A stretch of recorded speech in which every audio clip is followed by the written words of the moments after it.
sir. And good evening each and every present here. And thanks SRCC and Dr. Rasik sir and Vinay Joshi for giving this opportunity to hold a webinar on very important topic on pediatric surgical common topic on vesicular reflux as well as necrotizing enterocolitis. Friends, it was talk far prior planning to organize this webinar, but we have a lot of the Maharashtra IP, PDP was there and we were very busy and a lot of webinar already occurring. And let us, I think this topic is very important because UTI, just though we are itself cause upper respiratory, upper urinary infection, and we miss a lot and late diagnose, and when it diagnosed, then things may become very easy, but lots of studies are there, updates are there. Let us see, hear from Dr. Rasik Shah sir. Is a senior pediatric surgeon from Mumbai, is attached to SRCC hospital, and very senior person. Already we are talking Dr. Mohite, he's senior to him. So I welcome sir to share your screen and start this today's deliberation. Thank you very much. Yeah, thank you, Bhandarkar. I am going to make it interesting by showing you the videos and other things. A lot of things all of you probably will know, so we may not go into details of that. But more or less, we will have more of. You are able to see my screen, right? Yeah, Yeah. yes, sir. Yeah. Okay. So definition, I think all of you know, when the urine goes back, retrograde flow of urine from bladder to upper urinary tract is known as VUR.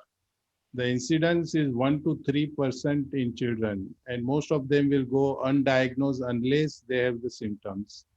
The 30% of children under the age of 5 years who develops urinary infection will have presence of VUR.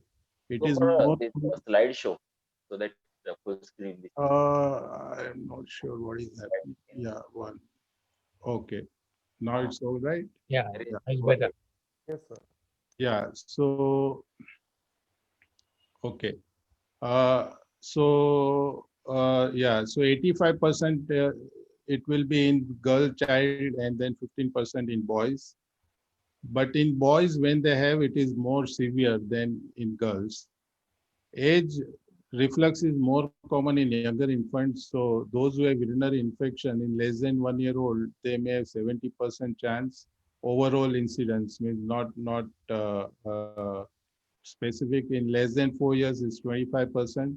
Less than 12 years is 15%. So the incidence goes down as the age increases.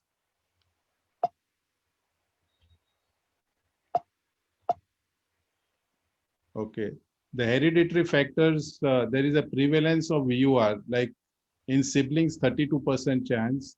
In an older sibling, 7% chance, but in identical twins, is almost 100%. So autosomal dominant is thought to be the reason for this problem.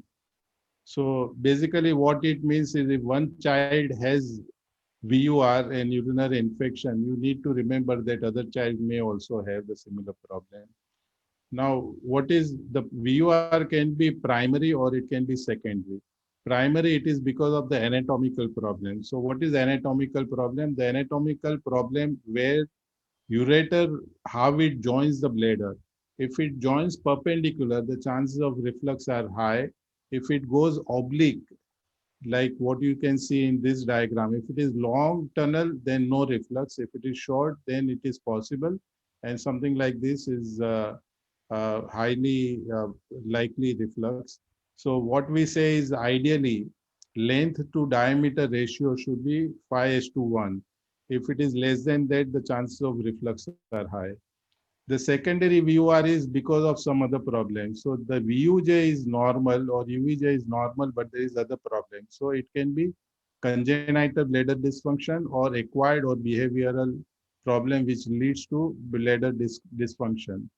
So the anatomical factors can be because of the PU valves or any other kind of bladder outlet obstruction will give rise to high pressure zone and then secondary reflux will be there. So almost 48 to 70% of the patients of PU valves may have reflux. Ureterosil, ureteral duplication are the other reasons for having secondary VUR. Other reasons are neurogenic bladder and in spina bifida, dysfunctional voiding, particularly the child who has constipation, they are more likely to have this problem. Uninhibited bladder contraction is again more common in neurodynamic abnormality with reflux in neurologically normal children. Now, if we have to see grading, so in grade 1, there is a reflux in the lower ureter. In grade 2, it goes up to PC or pelvic system. In grade 3, there is a dilatation. So in grade 1 and 2, there is no dilatation. In grade 3, 4, 5, there is a dilatation. In grade 4, there will be additional tortuosity of ureter, which was not there in grade 3. And in grade 5, there will be loss of papillary impression. So it will become clubbing from concavity. So these are the grading. And we need to know grading because the management will change little bit with the grading. Now, clinical features are of recurrent urinary tract infection that all of you know it well because you treat it every day and in and out. The, the problem will be like they will present with fever, flank pain, pyuria, dysuria, palpable renal mass, and if it is recurrent, then even delayed growth can happen. So basically, fever is something where if you have something, the fever without any other reason, then one has to do urine routine microscopy to make sure that the child does not have urinary infection, and especially when they have recurrent fever. The evaluation of, again, urinary tract urinary infection. So the probability of finding VUR in a children with UTI is 29 to 50%. But you will definitely do further investigation for VUR if the child is less than 5 years old, if the children with febrile UTI is there, male child with UTI regardless of age or fever. So in a male child, if there is urinary tract infection, you have to investigate. This is one of the approach. Some people will say only if it shows signs of on DMSA or sonography. If there are signs, then only you do it. Otherwise, you don't do further investigation. But as a pediatric surgeon, we feel that all male child with urinary infection should have investigation to rule out VUR. In a girl child, you can wait for one, if they have second episode of infection, then one may investigate. These are the standard investigations which you can do. Urine routine culture, CBC blood culture, which again, I will not go into details of that. Now the assessment is by starting with MCUG. Of course, before that you do sonography to see whether there is any anatomical dilatation of kidney, ureter, hydronephrosis, hydroureter. Of course, that will not 100% pick up VUR, but it will give you some signs, and then you have to do micturating cystourethrogram. On micturating cystourethrogram, you will see basically whether there is functional dynamics is all right and structural anomaly. Uh, in static film, when you do cystogram, you will see bladder contour, whether there is any hypertrophy of muscles, there is diverticulae. If you, in one of the film cystogram, I will show you that ureterosil. So here you can see there is a negative impression of the ureterosil in the cystogram plate.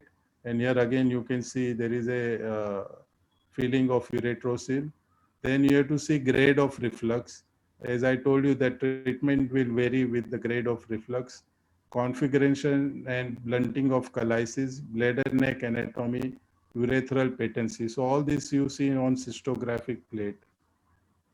Now, if you see here, the bladder is smooth and contour, but there is definite reflux, and which is almost grade 5 because there is blunting of cheilitis, many of them. If you see here, again, there is a ureterosil on both sides. If you see here, this is a classical of posterurethral valve with the carinated bladder. So all this you see on MCU. And of course, we have to see dynamic film in the sense the child should be passing urine. If he does not pass urine, then we miss lot of reflux. Uh, and then we do delayed post-void film to see if there is a clearing of the contrast, is it there or not. Suppose after half an hour, if the child has passed urine and I do X-ray again, and if this contrast is remaining in the ureter and kidney, it means the system is obstructed. And if it is obstructed, it is unlikely to get cured with medical treatment, and most of them will end up with surgery. So clearing of the contrast is also very important, and one must do. Now, radionuclide cystogram can be done, but I don't think many people do it. The advantage is that radiation exposure is very low. So it is ideal for screening. Means you can't see the anatomy very well. So you don't want to do a primary investigation, radionuclide cystogram, but the follow-up can be done on radionuclide cystogram. And this was my one of the thesis when I did it in pediatric surgery 89 to 92. At that time, radionuclide cystogram was my part of the thesis project. Then in some of the patient where you suspect there may be neurogenic component, we need to do uroflowmetry and urodynamics to find out whether the reflux is secondary. So if there is a secondary reflux because of the neurogenic component, you can't pick it up on any other investigation. You have to be vigilant, and if you don't find anything else, then you have to do this uroflowmetry, because if we operate on this child by doing reimplant surgery, some of them will fail because that high pressure zone we are not taking care of. So on uroflowmetry, full pressure volume urodynamic studies of the bladder are routinely not required in all patients, but in some patients where you suspect that something is not right, you need to do that.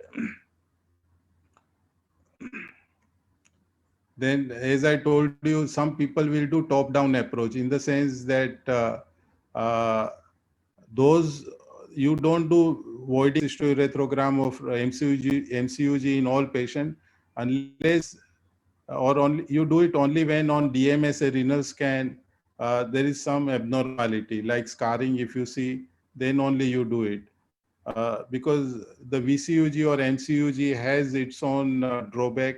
It's a traumatic to the children, and many parents also don't like it to be done. So, but the problem with that is you will miss reflux in many patients, and then some of them will come with the scarring. So, generally, we don't like that approach, but a lot of nephrologists like to do that. The cystoscopy again is not mandatory in all patients, but in some of the patients can be done where you are suspecting that there can be reflux, but you are not able to pick up on VCUG or MCUG. You can do cystoscopy, and under C-arm you can inject the contrast and see. And if you keep it near the uretrovesical junction, when you inject the contrast, the chances of seeing the reflux are much higher. And of course, it's not traumatic, but we have to give anesthesia and there is a cost implications. Now, assessment of urinary tract, one has to, we did speak about renal sonography. So one has to do that, and then you do DMS, a renal scan, and it will show you uh, the scarring. Now one can do baseline in DMS anytime, and then later on the scar will come after 6 months of urinary tract infection. So if you do baseline anytime, that is fine. But again, you need to repeat it at 6 monthly or later on again to see whether there is scarring, because number of scars, if it is increased on medical treatment, that is indication of surgery. Scarring means that part of the kidney is basically died. And if we don't treat it, then ultimately they may end up with chronic renal failure. The associated anomaly. So if any child has PUJ, the chances of finding VUR in them is about 9 to 18%. But generally this VUR is grade 1 or at the most grade 2, and it does not need any treatment. In VUR patient, the chances of finding PUJ is very, very low, roughly about 1%. And that too is more common with high grade VUR. Ureteral duplication, again, all of you know that the lower moiety will have reflux and the upper moiety will be obstructed. And the refluxing ureter always is placed laterally, and obstructing ureter will be medially and lower down. Then you can see bladder diverticulae, particularly paraureteric diverticulum. These patients are unlikely to get cure without surgical treatment, and they will end up with surgery. So if you see paraureteric diverticulum, that child will need an operation at some point. Then there may be associated renal anomalies, renal agenesis, and multicystic dysplastic kidney. The spontaneous resolution is observed mostly in neonate and young children. Um, so if we see at the newborn period, the chances of reflux to subside every year is about 30 to 35%. Uh, and most of them will subside in first 5 years because the child is growing. So by 5 to 6 years, the most of the growth has happened. So if it does not subside by that time, then it is unlikely that it will subside later on. So if we go grade wise, the chance of resolution is from grade 1 82% to grade 5 12%.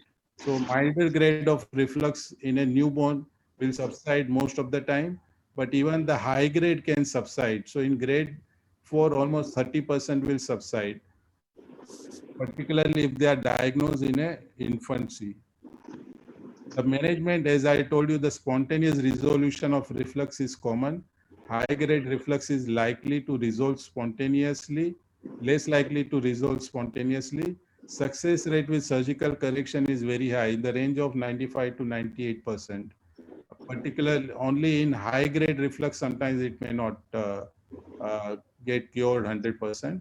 Sterile reflux is benign. It means that as long as we keep the urine sterile, the scarring will not happen. Pyelonephritis will not happen. The watchful waiting while maintaining urinary sterility through judicious use of single daily low dose of antimicrobial prophylaxis is the way to go. Often antibiotics are given as once per day, preferably at night, because nighttime dosing allows antibiotic concentration in bladder urine over the longest period. Breakthrough febrile UTI and pyelonephritis are the indications of surgical intervention. The medical management, as we discussed, is the uroprophylaxis in the form of some low dose uh, and antibiotics. So in a newborn period, you give amoxicillin, cefixime for first 8 to 12 weeks. Then change over to trimethoprim or sulfamethoxazole and nitrofurantoin. So generally, one of these antibiotic is given. 1/4 of the dose, preferably at night. And once radiographic resolution of reflux happens, then the antibiotic is terminated. Now, surgical management indications are absolute indication, breakthrough urinary tract infection, failure of medical management, patient is non-compliant, persistent reflux with prolonged medical management. Some people may not like, and they may they may opt for early intervention even in grade 2, grade 3. You can do endoscopic correction, and you don't need to continue with chemoprophylaxis then. Ureteral obstruction is there, then best is to operate, as we discussed earlier. Refluxing ureter opening into bladder diverticulum again is a indication to operate. Cystoscopic observation of golf hole orifice again is an indication of intervention. The relative indication is presence of massive reflux grade 4-5 without even trying conservative management. You can go ahead and operate. VUR associated where paraureteral diverticulum actually is the absolute indication. In girls whose reflux persists after they have reached the puberty, again, one can do the surgery so that you can prevent pyelonephritis, particularly during pregnancy. Uh, Parental preferences, we will not go. Principles of surgical correction: exclude secondary reflux, adequate ureter. What we will do, we will go into the videos that will show us exactly what we want. In options, we have transvesical ureteric reimplant. Either you do open or vasicoscopic. I'll show you one video of vasicoscopic. It will be interesting for all of you. Then extravesical reimplant, which can be again open or laparoscopic. I'll show you one short video clip of laparoscopic reimplant, and then submucosal injection. I'll show you short video of this also. So this is a cystoscopy done in one of the patient. There's the obstructed VUJ of on the right side of one patient, and this is the left ureteric opening, left VUJ. Now, what we have done, we have put a scope in the bladder, and we have put two working instrument in the bladder. That is a right VU junction, and we have put a feeding tube through that. We have put a stay suture, and we are giving a traction with the left hand, and with the right hand we are working. Now that's the hook, monopolar hook. We are making an incision with that. Then this is the scissors, 3 mm scissors. It's all magnified view. So we are making a incision all around the ureteric opening, so that we can separate the ureter uh, uh, from that area. So that is being done. So that's again a hook, and monopolar cautery will be applied. And the dissection, if we are in the correct plane, then the bleeding is not much. And we will continue with our dissection, so that we have 4-5 centimeter of ureter for our work. Of course, the terminal 1.5 to 2 centimeter will excise. So we'll excise this part of the ureter and anastomose this ureter with the bladder mucosa. So we are doing this, the blunt dissection is going on. So we have 4-5 centimeter of the ureter. So now adequate ureter has been dissected. And it is important to preserve the blood supply. If we lose the blood supply, if it is ischemic, then it will not work. So we are putting a ureteric catheter in the left ureter. That's the left UV junction was there. We are making this opening little larger because it was compressing that area. Then this is how we create submucosal tunnel. So this is the scissors which has been put. Now these surgeries are not very easy. They are difficult surgeries, and not everybody can do it because the space in the bladder is very low. So this was about, I think, 3-4-year-old child. The capacity, if we see normally, will be about 120 ml at that age. So the working space is very low. So what we have created is a submucosal tunnel, and then we will pull this ureter into the tunnel. So what we were talking about, diameter to length to diameter ratio, 5:1. So this terminal part of the ureter will be excised, and then it will be sutured with the mucosa. So that is being done. And this is 40 Vicryl, which is being used.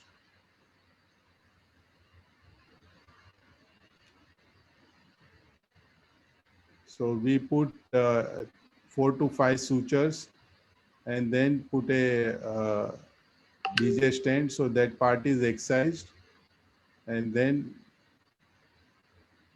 you continue with the suturing of the mucosa to mucosa, so fibrosis is relatively less.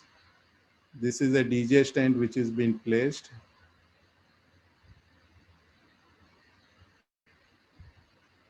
So DJ stent is in place, and then there are some more raw areas which have been mucosa to mucosa suturing will be done. And then you take out the specimen, take out the ureteric catheter, put the Foley's, and then you take out the trocars and suture the ports. You take out the Foley's catheter after 36 to 48 hours and discharge the child. If you are not comfortable, you can leave the catheter for 4-5 days. Now this was from the bladder, and now we will see outside the bladder how we do the surgery. So this is again another child. This is a cystoscopy which is being done. Now that was the right ureteric opening, that was the right ureter, and this is the left one. So there is a para-ureteric diverticulum. And in this, the ureter is opening. We don't know where it is opening.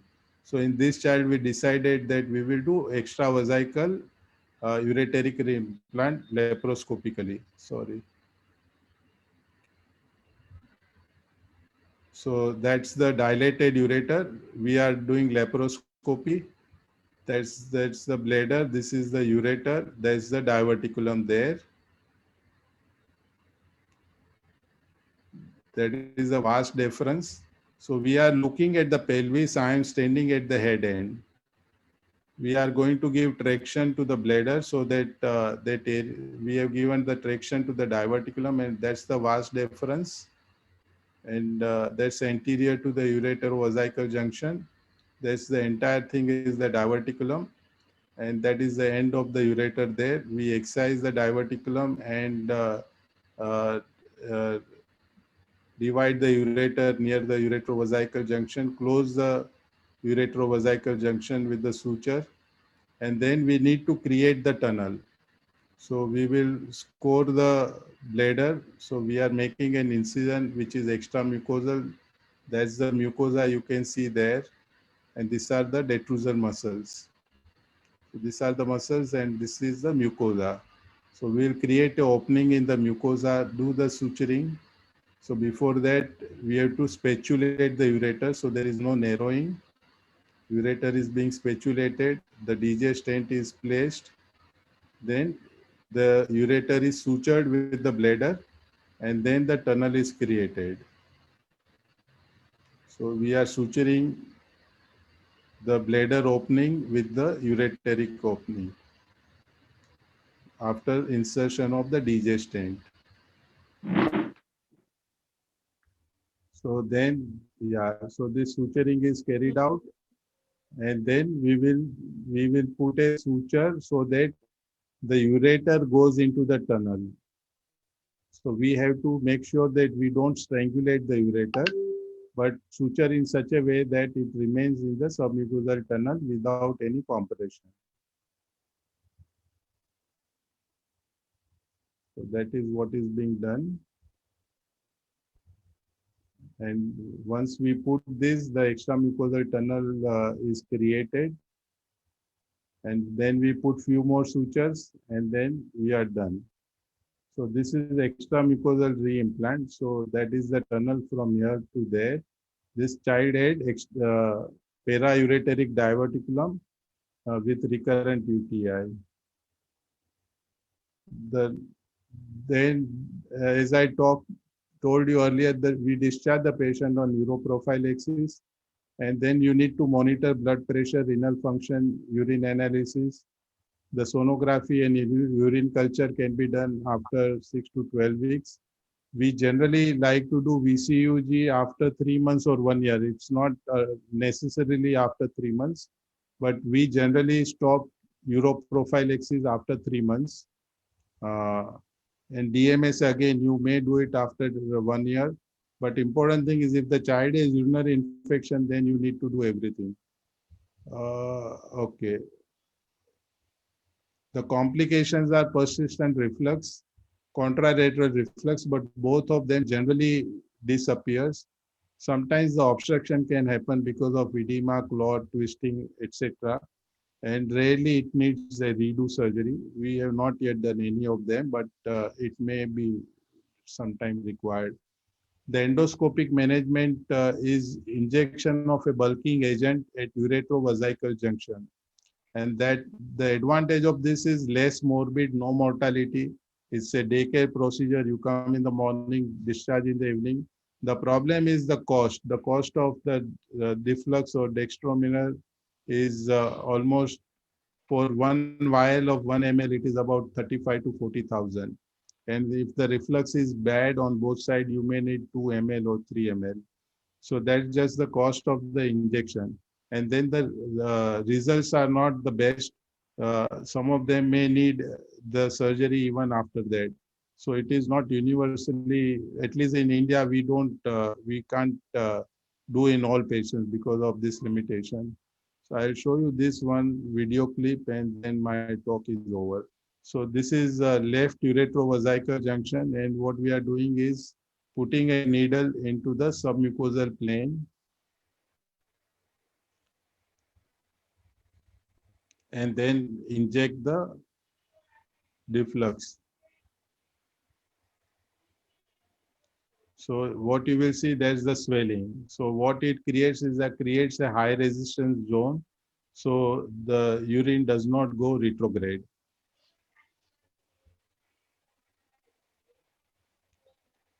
So that is what is being done. Thank you. And for the patient hearing, if you have any questions, I will be happy to answer.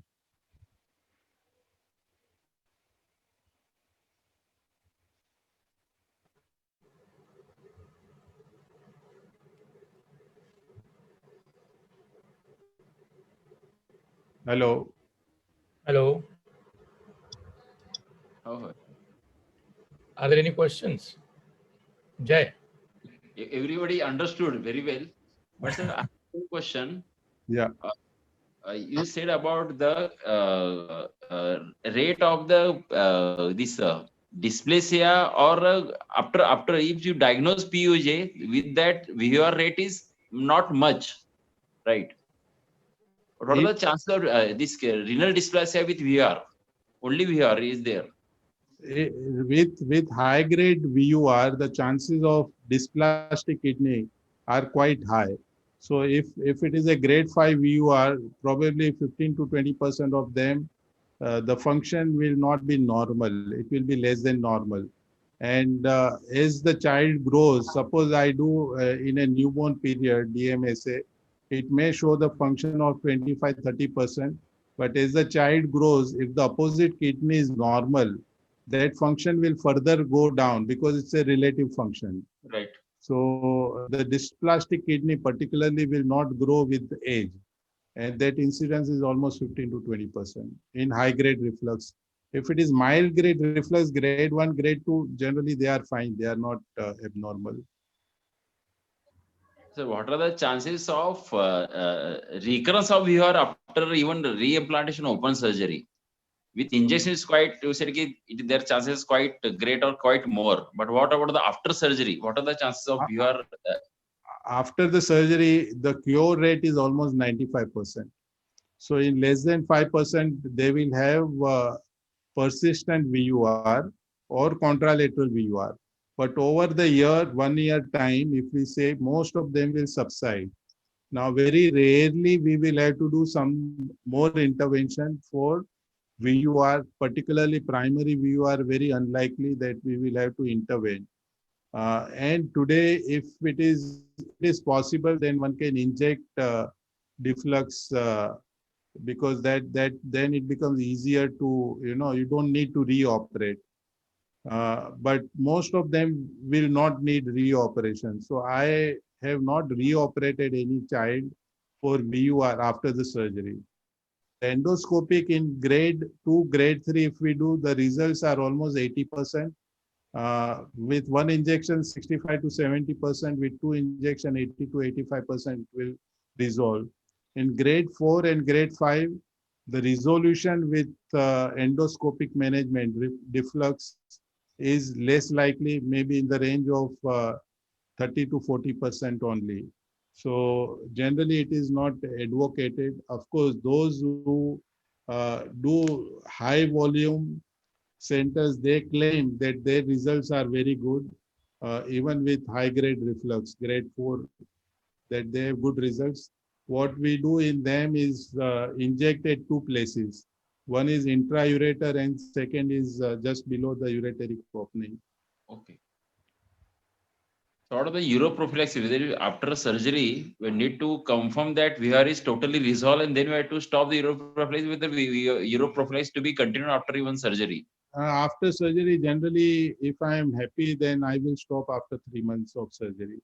I don't do MCU after 3 months. I generally advocate after 1 year MCU, because even if there is some mild persistent reflux or contralateral reflux, it will subside by that time. So if it is mild reflux, generally they don't create any problem. So even in primary VUR, if it is low grade reflux, Then after a couple of years, many people are nowadays stopping uroprophylaxis.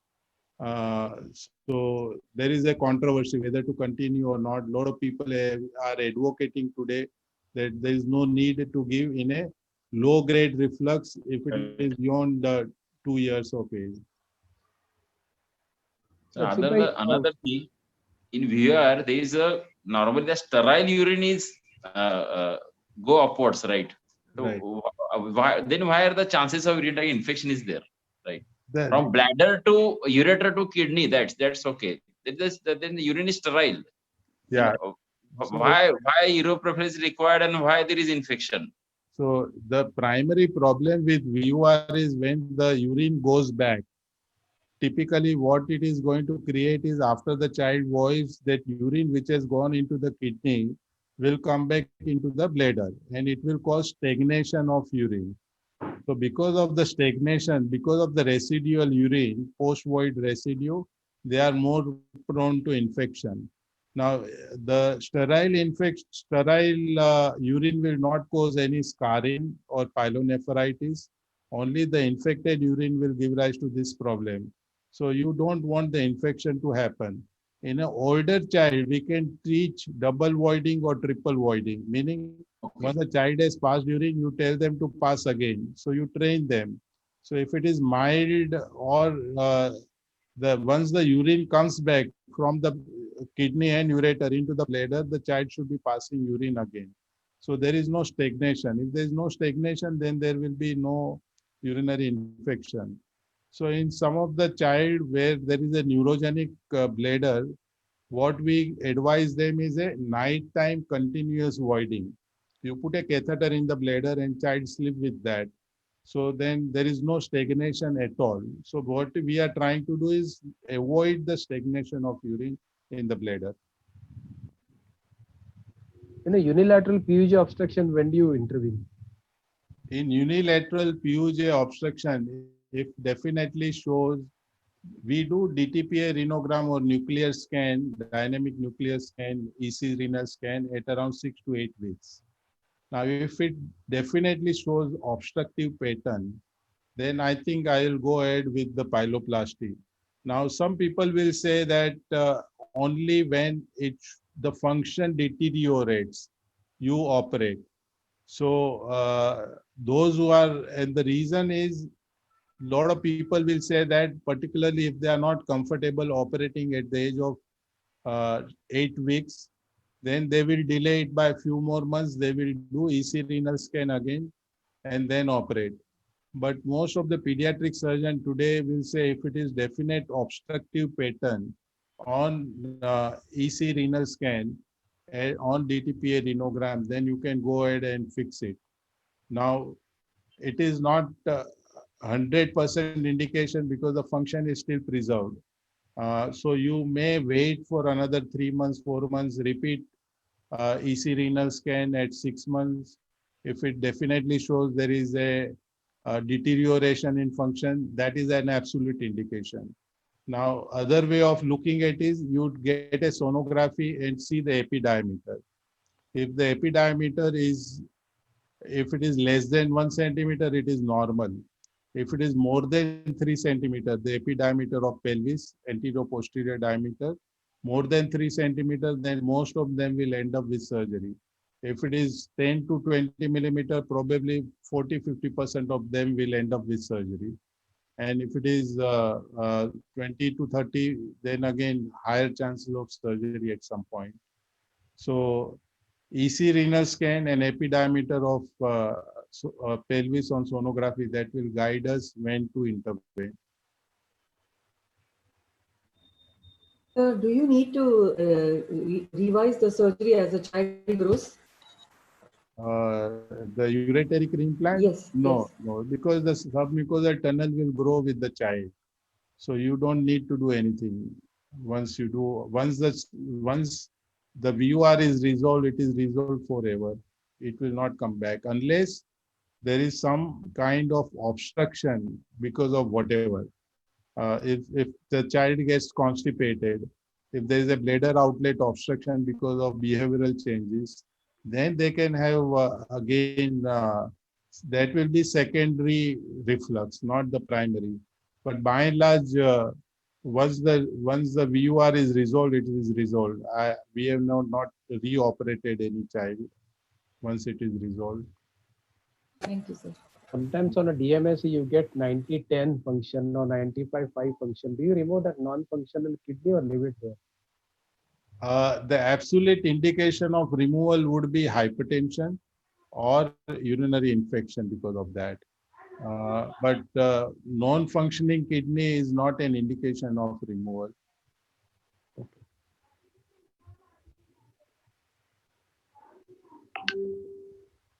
Any other question? Sir, what are the, I was having one patient, he was having a primary bilateral VUR, was having congenital heart disease. We later on diagnosed hypoplastic left heart syndrome. So what are the chances of other congenital anomalies when there is a bilateral primary VUR is there? The association is not known. It is just an incidental. It's very Okay. interesting that you picked up heart, especially hypoplastic left heart after the VUR. Vinay, No. I know what you're Actually, saying. He survived. more Vinay interesting was there. Vinay Sangel. What I can, only thing I can say is the vectoral. You know, if they have wetter child or something like that, the urological abnormality is on the higher side. Right. But because of VUR, means there is in what vector child, in the sense one is there, the second is possible. The overall urogenital anomalies will be in the range of 30-40%. That was in fact my thesis, that in importforate NS, what is the chances of urogenital anomalies? And almost 30-40% of them had this. One of the thing was VUR, which may be 4-5% of them. Yeah, Vinay, please go ahead. No. I think what I want to say is it must be more of association. I was just wondering, that hypoplastic left heart child survived to be diagnosed. exactly. No, later on in the I PUR. heard the other way. He had bilateral VUR and then later on found to be hypoplastic. So I was wondering it should be another way. That child was very interesting. One of my initial days of practice, and that pneumonia was premature, we treated partial exchange, total exchange, diagnosed that VUR after the birth, but the child was discharged and came in shock after three weeks.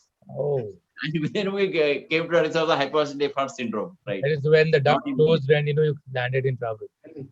Right. The duct must be very big, and I maintain. Big डट असणार आहे तेव्हा तो आला discharge होऊन 3 आठवड्यांत आला shock मध्ये then we go for echo and then they were diagnosed hypoplastic syndrome. That is a bigger Previously presentation. I have seen 5-6 patients but they are diagnosed early only within 7 days 10 days लक्षात आलं ते.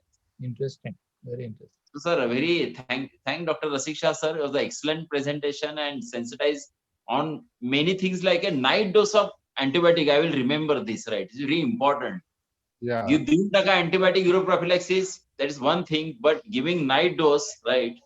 That is one of the important practical point on the hub of a general pediatrician. They should understand it given the night dose. That is a very, I think, practical point we understood in this lecture. And I wanted to show you the video, so you exactly know what surgeons are doing. Share screen. I will give the introduction of Dr. Vinay Joshi. He is from Sholapur. I am also from Sholapur. We done MD at same place, the VM Medical Solapur College, and he went to Bombay to do the DM and whatever Australia, Canada, USA कुठे जाऊन तो परत मुंबईमध्ये परत आला. And I came from Sholapur to Mumbai. And he's my dear friends. We work in a only single ward. He was 3 years junior to me, right? Na? So एक batch exact, right? Yeah. So I welcome Vinay here and thanks for this beautiful webinar. And I invite him on this virtual dais to present his presentation on NEC. So I'm not going to waste time just starting with the case.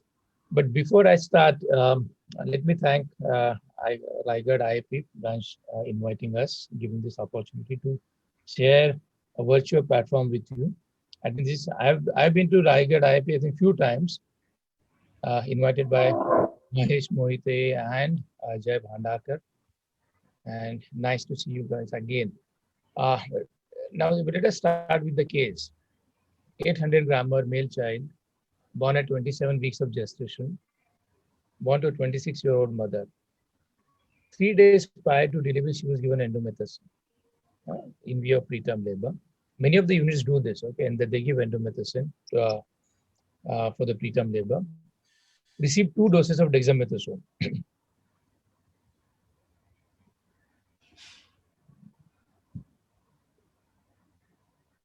Baby was delivered by emergency cesarean section because of late decelerations.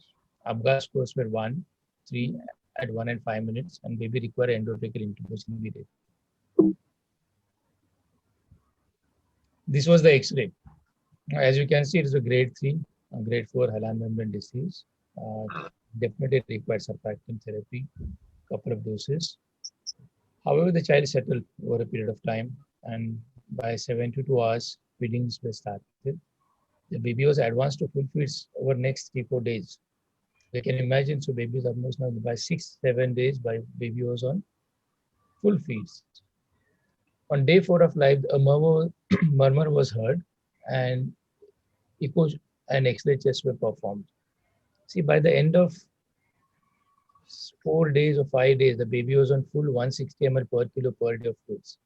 So you can see that the whatever written in the red, these are the red flag signs. What you shouldn't do when you're dealing with a preterm baby. So I think some of the things I showed you. So these are the risk factors. When we did the 2D echo, this was the picture, and what you can see is that in the red, this is the duct.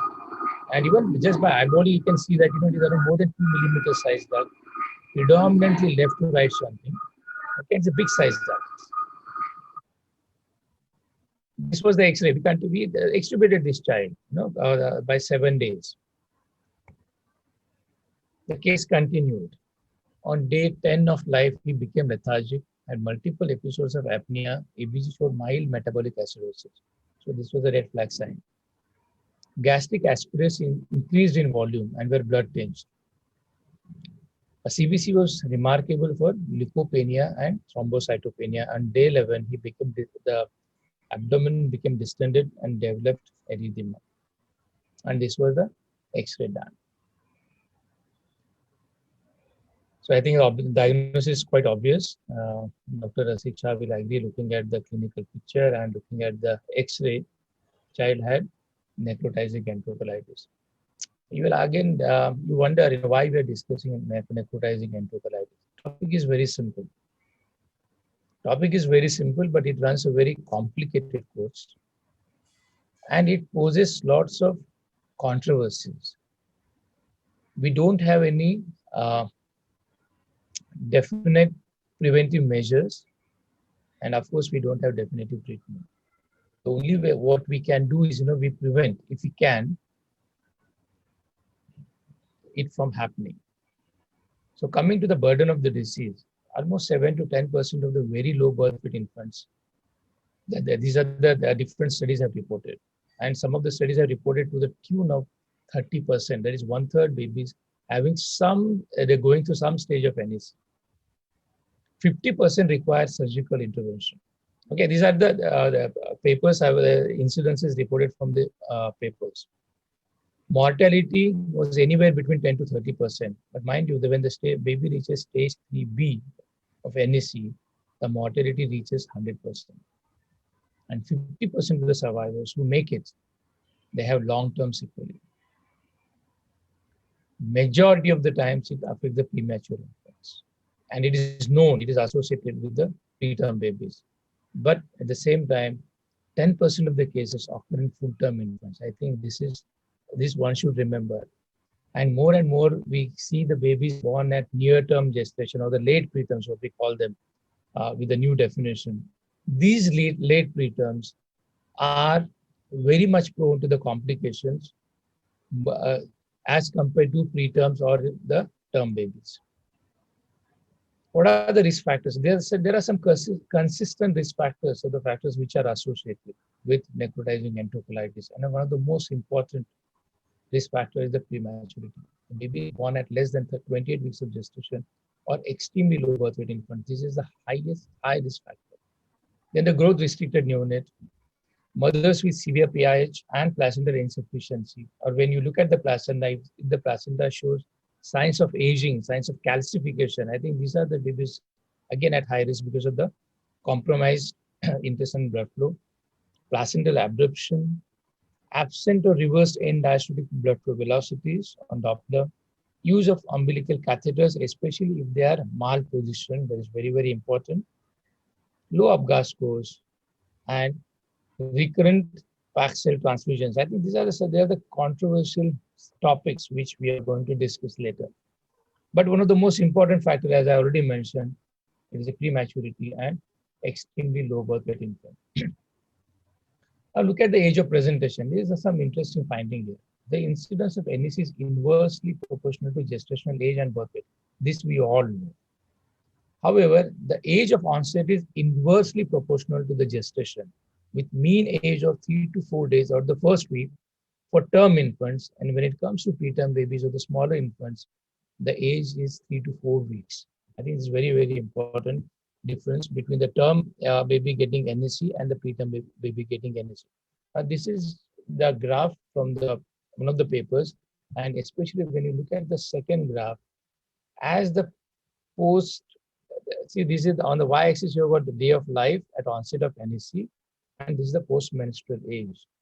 So if the baby is younger or the born at lower gestational age, NEC usually happens in the 3rd or 4th week. And as the gestation age increases, as the baby reaches term, and you can see that the NEC happens in the 1st week of life. So why NEC happens in term infants? The commonest factor here is the hypoxia ischemia. And as I already mentioned, the 10% of the case of NEC, they're reported in the term babies. So risk factors are congenital heart defect, especially the left-sided lesions, birth asphyxia, polycythemia, intrauterine growth restriction, and extended transfusions. So this is a picture which shows which are the common congenital heart defects. We call them critical congenital heart defects. Incidence of NEC is common, and especially all this, if you look at this, single ventricle defects, here it is more common. Hypoplastic left heart syndrome, coarctation of aorta, intra-aortic arch, AP window, again very common, and transposition of great arteries. Do we know that pathogenesis or why necrotizing enterocolitis happens?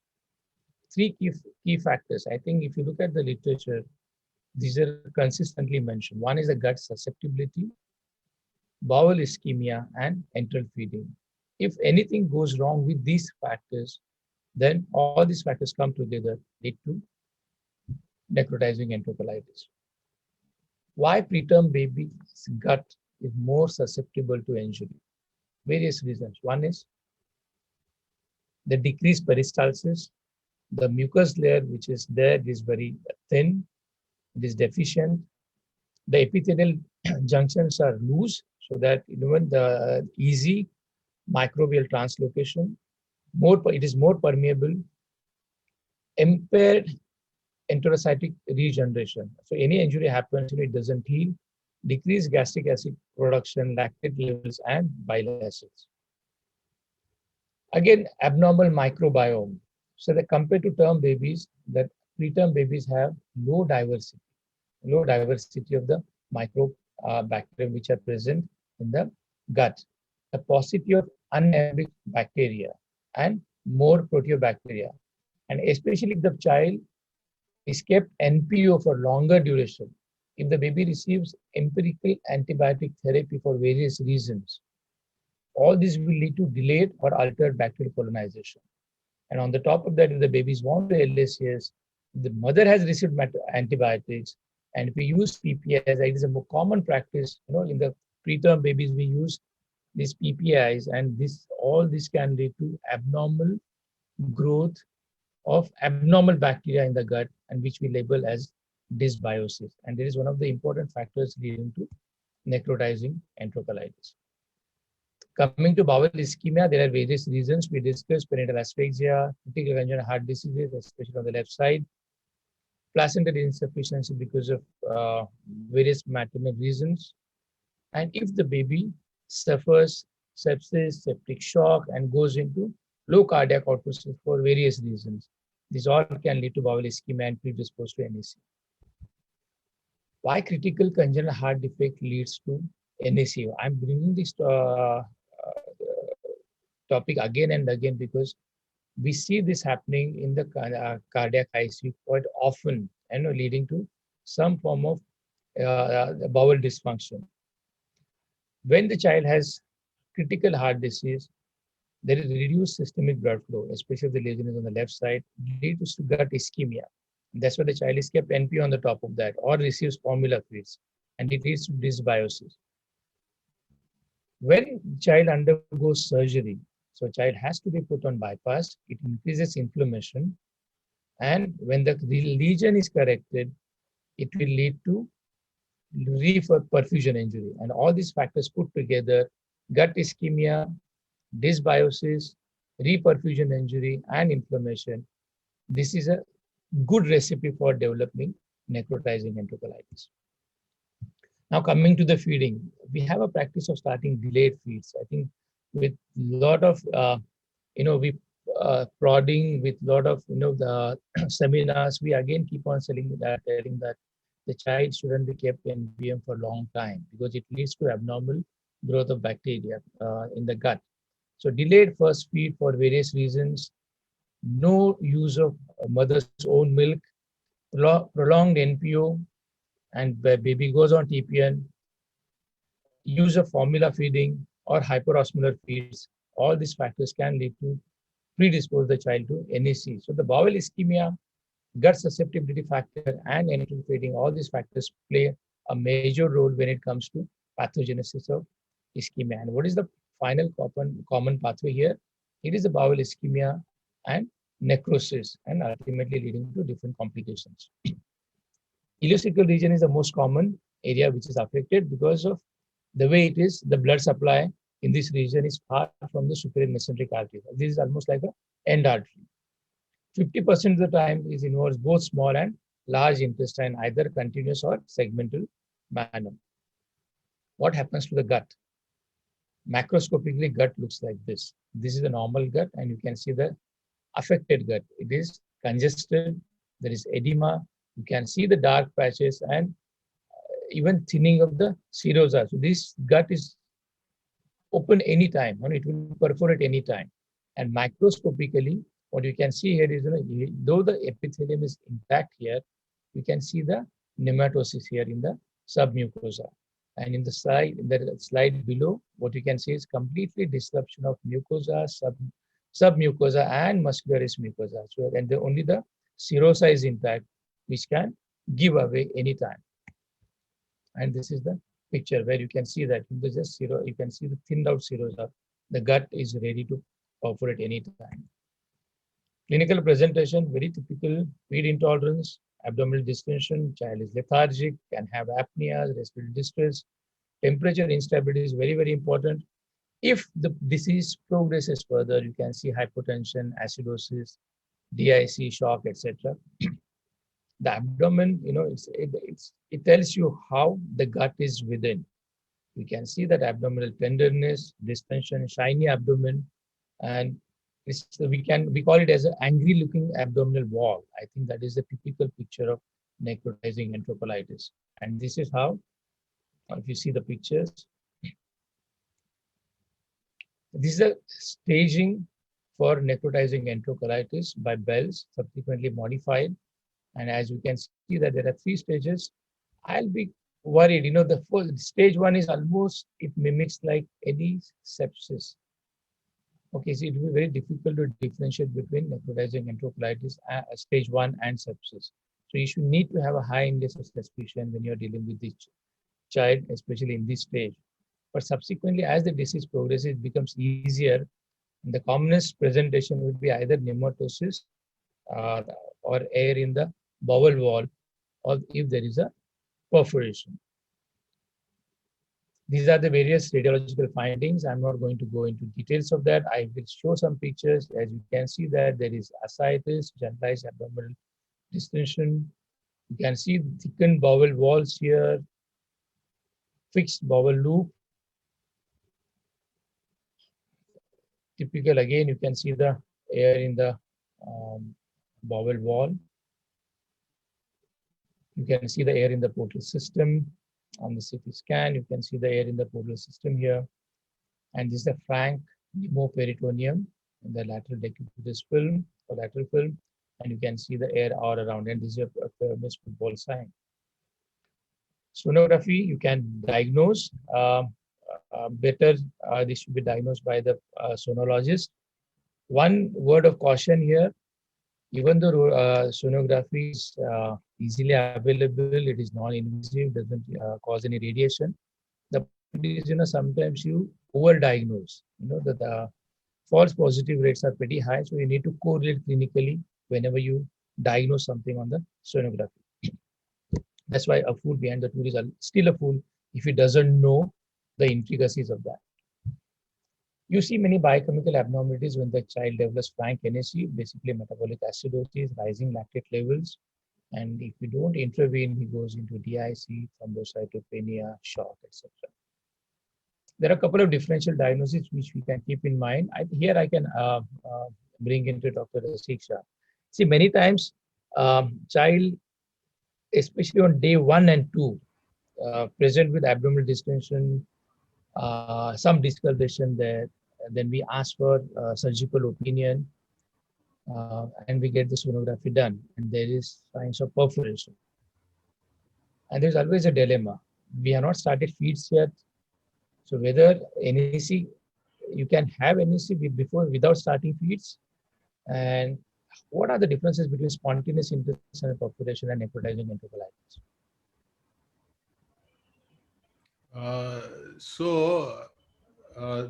Without starting feeds, the NEC can still happen, though not very common, but it can happen. Now, the difference between spontaneous intestinal perforation and NEC, clinically, it may not be very easy to differentiate, but if we see surgery, spontaneous intestinal perforation will be localized at one point. The NEC generally is widespread. It will not at one point there is a perforation. So that during surgery we can make out whether it is spontaneous perforation versus NEC. And if we can make out, the prognosis with spontaneous perforation will be much better than with the NEC. You close the perforation, by and large they will do well. Occasionally we may resect because just closing the perforation in a newborn, it is not, you don't get a good anastomosis, you are worried. So if you do resection and anastomosis of that area, it may be easier. Now in NEC, if it looks like NEC, you want to continue, or rather if it is NEC which is widespread, many times we may just do stoma. We may not do the primary anastomosis. You do stoma and come out. And if in case if it looks okay and you do anastomosis, even then you have to be vigilant that NEC can even extend even after that. So the prognosis in NEC will be relatively poorer than in a spontaneous perforation. Yeah. Thank you, sir. Yeah. Basically, what we normally see, the spontaneous intestinal perforation happens early in life as compared to necrotizing enterocolitis. So if you look at the preterm babies, usually it comes later as compared to spontaneous intestinal perforation. And there is always some recipe or there is some predisposing factors in SIP. Like mother usually has severe pregnancy-induced hypertension. She has some placental insufficiency. So the child is SG or growth restricted. So these are some risk factors which are prevalent when it comes to spontaneous intestinal perforation. And mother may have received some medicines like endomethacin for the prevention of preterm labor. So these are some risk factors which are associated with spontaneous intestinal perforation, which are not there when it comes to necrotizing enterocolitis. So I look at this way, and these children they're not sick as compared to necrotizing enterocolitis. So these are the clean babies with abdominal distension, feed intolerance happening in the first couple of days of life. after birth. Okay, there are some other differential diagnoses. As I already mentioned, stage 1, we have to differentiate from sepsis. There are other surgical catastrophes like malnutrition, valvular interception. You should be aware of that. Coming to the treatment strategies. So stage 1 NEC or suspected NEC, we have standard treatment protocols. Stop enteral feeds, get an X-ray to view the bowel gas pattern, gastric decompression with orogastric tube to suction, initiate IV antibiotics after the workup, and don't forget to call the surgeon. The surgeon should be kept in the loop from stage 1, so that he has an idea and he will have some inputs to suggest. When it is definite NEC or stage 2, I think these babies require very close clinical as well as biochemical monitoring, and they require frequent X-rays or frequent sonographies or serial sonographies, and just to see the extent of the disease or the severity. They should be closely monitored for metabolic disturbances. They are prone for acidosis, hyperkalemia, hypoglycemia. Correct shock, I think, is very, very important, because already the gut perfusion is compromised. And if the child develops hypovolemia or shock, because they tend to have a lot of third space losses. So if the intravascular volume is depleted, they have hypovolemia or shock, the gut will be further compromised. I think one should keep in mind, and these babies should be hydrated very well. And of course, you have to correct thrombocytopenia, DIC, etc. And many times these babies require intubation and ventilation. If the child goes into advanced NEC, I think we need to involve the surgeon. These babies require vigorous fluid resuscitation. They may require inotropes along with the ventilator support and surgical options. So these are the general measures one should keep in mind. And while doing all these things, I think don't forget the nutrition. You have to start, if the child is kept NBM, start parental nutrition, and don't forget to monitor metabolic functions and family support. So coming to you again, when you go for primary peritoneal drainage versus laparotomy. So if the kid is very, very sick and very premature, then I think primary peritoneal drainage makes sense. If baby is otherwise healthy, means not really very sick, then one can go ahead and operate.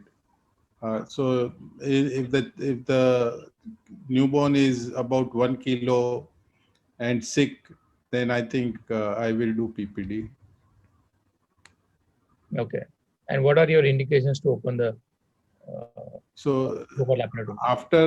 after PPD, if the child settles down well and good, if not, then if cervix pulls on for a few days, then yes, one may end up doing laparotomy. And in an older means good weight newborn having NEC, I think I'll go ahead and do laparotomy in them. So many times we see that, like, you put the drain glove and you monitor the child. Or sometimes you don't need to do that, but that the child doesn't get better. The thrombocytopenia persists. There is minimal metabolic acidosis. Child is not in state of shock, but he requires some inotrope. So how you decide, leaving the dead gut inside or dead bowel inside can lead to all these complications. But so intervening will not help here. What did you say? Last sentence? Like intervening, going in and so laparotomy. So if clinically child has NEC, whether it is grade 1, stage 1, 2, 3, you may not be able to differentiate. If there is definite perforation, you go in. Right. But if there is no perforation, but clinically it is NEC, and if there is acidosis, lactate is high, persistent acidosis, hyponatremia, I think that is the indication to go in. It means there is a dead bowel inside, and better to open, take out that dead bowel. Child will come out of it much faster than otherwise. The chances of survival will increase. So if I am sure that there is a dead bowel inside, I think one should go in, even if you don't have free air in abdomen. Let me ask you now, let me be devil's advocate. Like, when has it happened any time that you've gone into, you done the exploratory laparotomy and you found that, there is no NEC? I don't think it has happened so far. Okay. Not so far. Means most of the time, it is NEC, and it has never happened that when you think it is NEC, it is not NEC. It may happen otherwise, probably. Right. These are the relative indications: progressive clinical deterioration, fixed abdominal mass, portal vein gas, abdominal wall erythema, and persistently dilated bowel loop, where you can think of laparotomy. What are the complications of NEC? I think the mortality we already discussed. Stricture formation is around 25 to 35% as reported. Bowel obstruction, T-pain related cholestasis because these babies stay on the T-pain for a long time. Short bowel syndrome. I'll come back to sir again, short bowel syndrome. And sometimes these babies fail to thrive second due to short bowel syndrome and malabsorption. Now the million-dollar question, whether NEC is preventable. I think I put it as to achieve great results, do ordinary things extraordinarily. And this is one of our CEOs used to tell. I think, and it's true. If you want to prevent NEC, we need to look at the minute details. And it starts from the antenatal period. So prevention of prematurity, aggressive approach towards intrauterine growth restriction is very, very important. Interventions like antenatal steroids significantly reduces necrotizing enterocolitis. That's why we should aim towards universal coverage of steroids in the premature births. Prevention of hypoxia and ischemia, delivery room resuscitation. And in India, hypoxia or the perinatal asphyxia remains the second most important cause of mortality still. Delayed cord clamping, simple intervention like that, reduces the incidence of NEC, and of course the sound feeding practices. So we'll go into the details of that. Now coming to delayed cord clamping, Cochrane review, delayed cord clamping led to 30% less cases of necrotizing enterocolitis. And you can see the relative risk, 0.62. Sound feeding practices. The mother own milk should be the first feed of the baby. I think we have been harping on this for a long time. Early trophic feeding. If the child is sick for some reason, don't withhold the feeding. You can start the minimal enteral feeds. Cautious advancement of feeds. Again, when you're doing it, when you're advancing it, you should be slow. So start low and go slow. Avoid hyperosmolar feeds. Keep that in mind. And as far as possible, avoid formula. And don't forget, the breast milk is the best milk. Now I will ask the audience, whether we got audience who is staying awake to listen to this. I don't know whether I can interact with them. You can unmute yourself and answer this. How many of you use probiotic as a standard of care in your NIC? Not yet. Not yet. Anybody in the audience using? No. No. I used to use it. I used to use it, but I stopped in last 3 years. But now planning to use it again because I could not find any proper formula then. But now perhaps there are few. So Okay. Bifidobacterium lactobacillus combination, I'm looking for one. I'm not sure which one is really giving the best quality, but yes, we have plans to start. Okay. Right. Coming to the second question. How many of you stop feeds during blood transfusion? I don't. No. We did that in the past, but we stopped that practice because no evidence for that. Okay. How many of you delay feeds in babies with evidence of absent or reversal of end diastolic flow? I do 24 hours. Okay. Anybody else? No. No. Okay, we have got mixed audience here. How many of you delay enteral feeds in IUGR babies? Delay. Depends upon the clinical status, No, not we just by don't virtue of delay. IUGR. You don't delay, okay? No, we don't. You don't. delay. Stop feeds. How many of you stop feeds in hemodynamically significant PDA, and especially during therapy with NSAIDs? I don't stop. You don't stop. Trophic feeds very well can be given. Okay. But if the child is on close to full feeds, will you stop, or will you come back, or will you halve it? No, it will be part of the restriction fluid. So I may be putting this baby on 80 to 100 ml per kg on day 7. Hmm. And then it will be preferably or almost exclusively on enteral feeds. Maybe we'll watch the distension, bowel movements, and other things, vomiting, other signs of GI insufficiency, maybe. But Jay, that we do in all the babies, right? Not because it's having or not having. Full feed वर होतं, नंतर तुम्ही stop केलं, आयनोट्रॉप सगळे दिले, मग तुम्ही काय केलं फीडला? नाही नाही तसं नाही म्हणलं. काय विनय काय म्हणलं? नाही, मला माझं म्हणायचं आहे, आपण थेरपी चालू केली. Suppose we decided to give indomethacin. Are you going to stop the feeds when the child is receiving endomethacin for? No, I don't. No. PD? I will, if I'm on 150 ml per kg, I'll get back to 100 ml per kg or 80 ml. For food As restriction. part of ductus, because it's a clinically significant ductus. Okay. I don't want to overload it. So I'll, as a part of fluid restriction, I'll do it. Not as a part of precaution for NSAID. Yeah. Okay. Will you keep baby NPO when baby is on one or more inotropes for some reason? I'm on tapering, then at 1 I start. But if I'm on rising, then I may not be giving. It depends on what stage of inotropes I'm doing it. Okay. All right. Okay. Let us now look at the evidence what we have. Okay. That's why I said these are the controversial topics, and there is some evidence in favor as well as against it with our practices. So coming to probiotics in NICU, I'm not going to definition of probiotics, etc. Coming to the Cochrane Review 2017, enteral administration of probiotics to preterm babies can prevent infections, can prevent sepsis, prevent NEC, and reduce the use of antibiotics. So this is a 2017 review. Then there is one more review came after that in 2019. And in 2020, or recently, there was a position paper from Espagan. And they clearly mentioned that even though there is evidence, there is a lot of controversy when it comes to what probiotic you are going to use, Dose, what is the dose of probiotic, duration. when you're going to start it, how long you're going to give it, how you decide your population, and which unit should be using it. So these are the questions.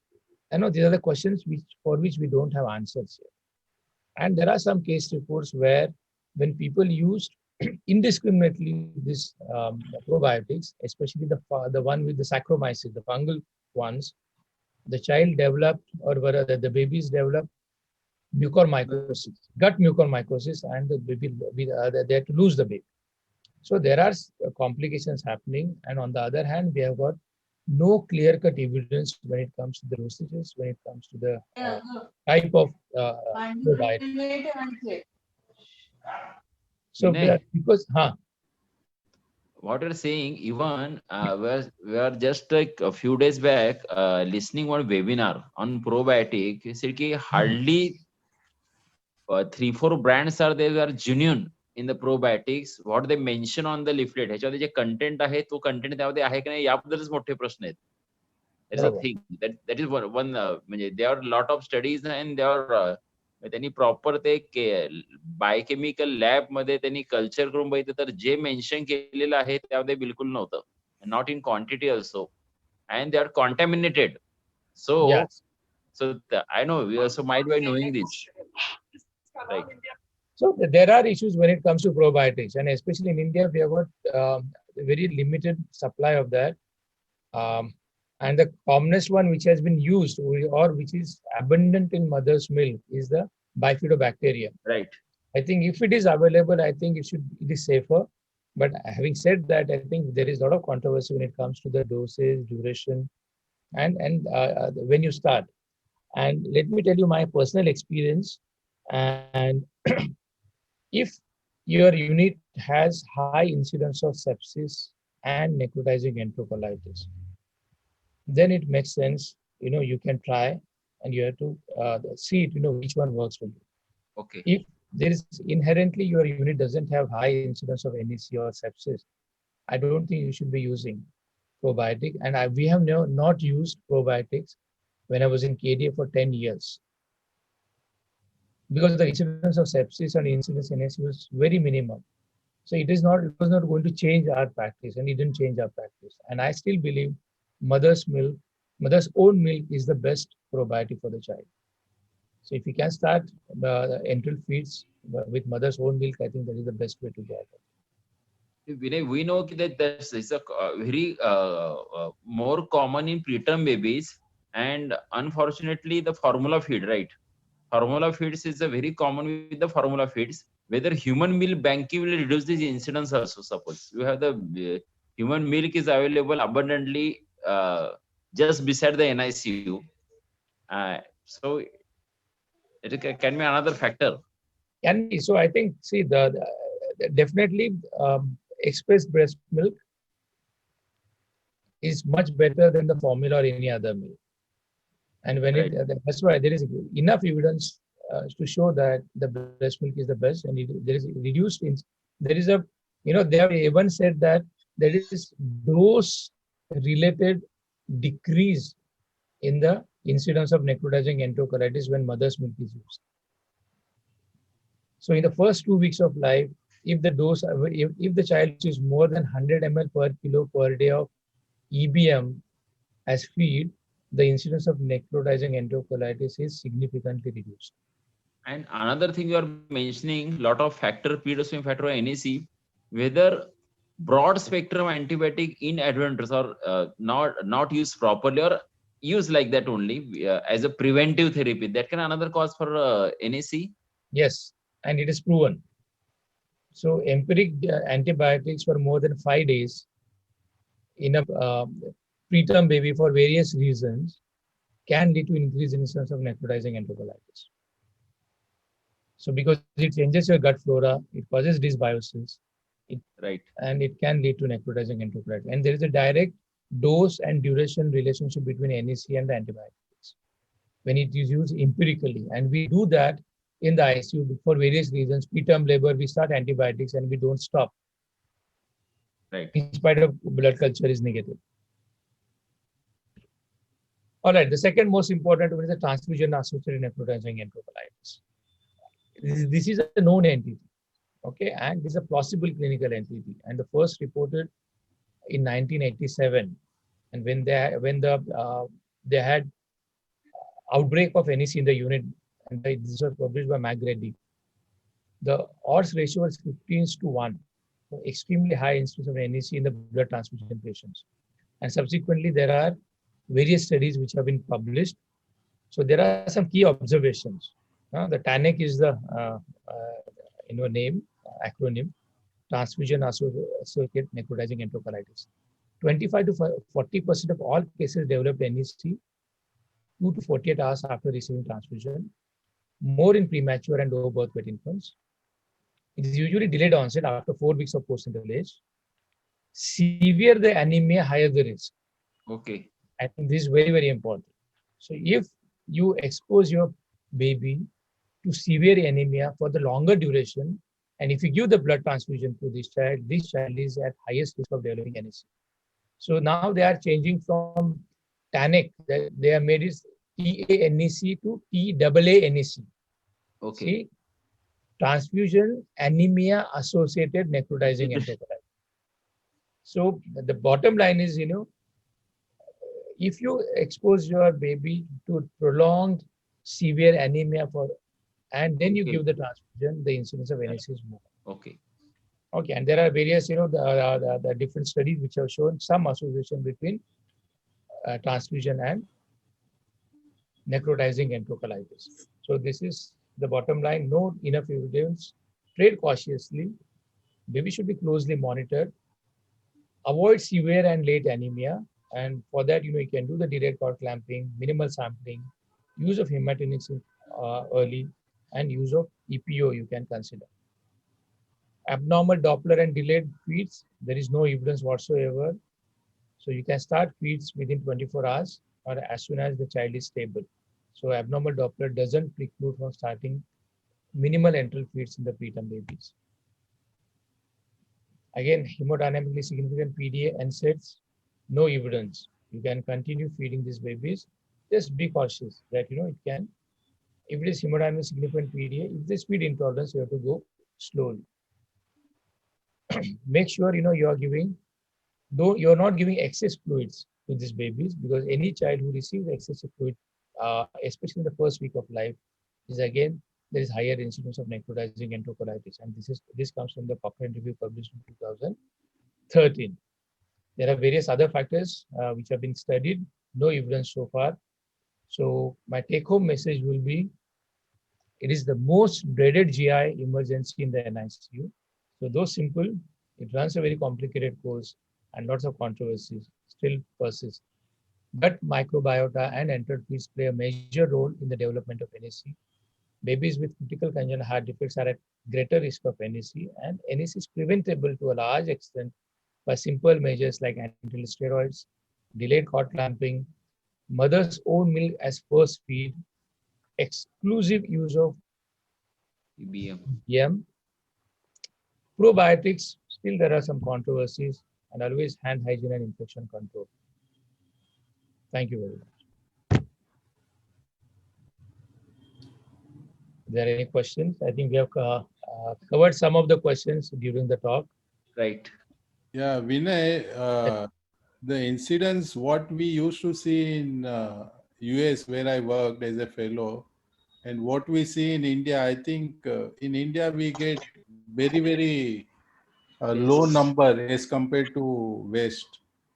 The reasons, I don't know, but there's definitely in India, we don't see that many NEC. Maybe incidence of LSCS, it was pretty high that time. Now in Western countries, now we are also catching up with them. But I think that is major difference, Vinay. Major difference. Maybe the formula. We have started now. It's increased because we have started saving those extreme preterms. This is akin to our HMDs. We used to talk that chronic lung disease less in India because we didn't save those babies who are potential for chronic lung.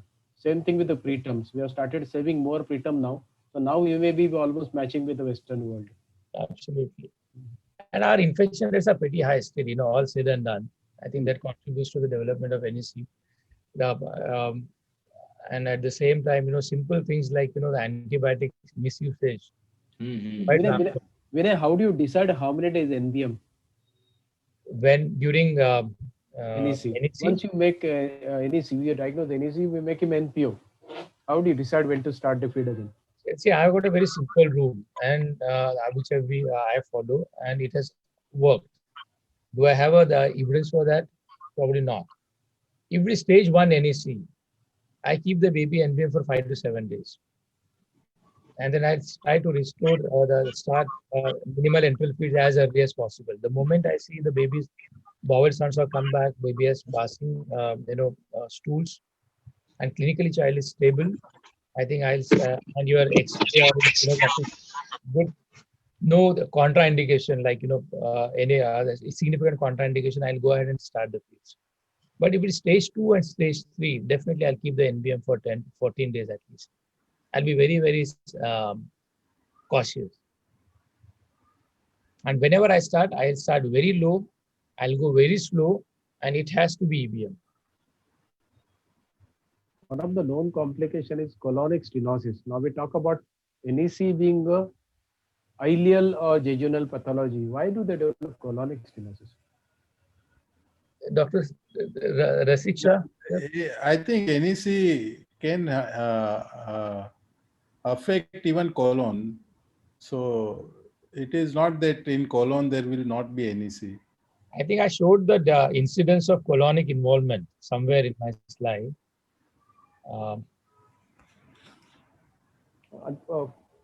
Incidentally, actually, these are the ones which are localized areas are not picked up very often. Because quite often you pick up a baby who lands with colonic stenosis, and in retrospect we make a diagnosis perhaps must have gone through NEC. Do you agree with me? Yeah, I mean, whatever colonic stricture which I have operated, they are localized. And like what you are saying, then retrospectively you can say that, okay, the child had probably NEC. I agree with that. And maybe the colonic disease is not really bad, and we don't pick up at the time of, NEC. In fact, one part perhaps Vinay didn't touch upon is a neuronal comorbidity with NEC. In fact, we are more worried. That's one which is really mentioned a lot about That will be with comorbidity. any IUGR prematurity If you involvement. look at the, there is a nice paper published by Barbara Schmidt, and what it clearly says, that she has looked into three important morbidity factors. One is chronic lung disease. Second one is necrotizing enterocolitis, and of course, prematurity. If these three factors are there, then you take, if there's just one factor, your incidence of cerebral palsy is around 25%. If there are two risk factors, your incidence of cerebral palsy goes up to 40 to 50%. And all the three risk factors are there, it goes up to almost 50 to 60%. So definitely it has got neuromorbidity associated with that. But it's like the NEC leading to direct effect on the neuronal development or the cerebral palsy, we don't have. But yes, if you look at combined risk factors, it does.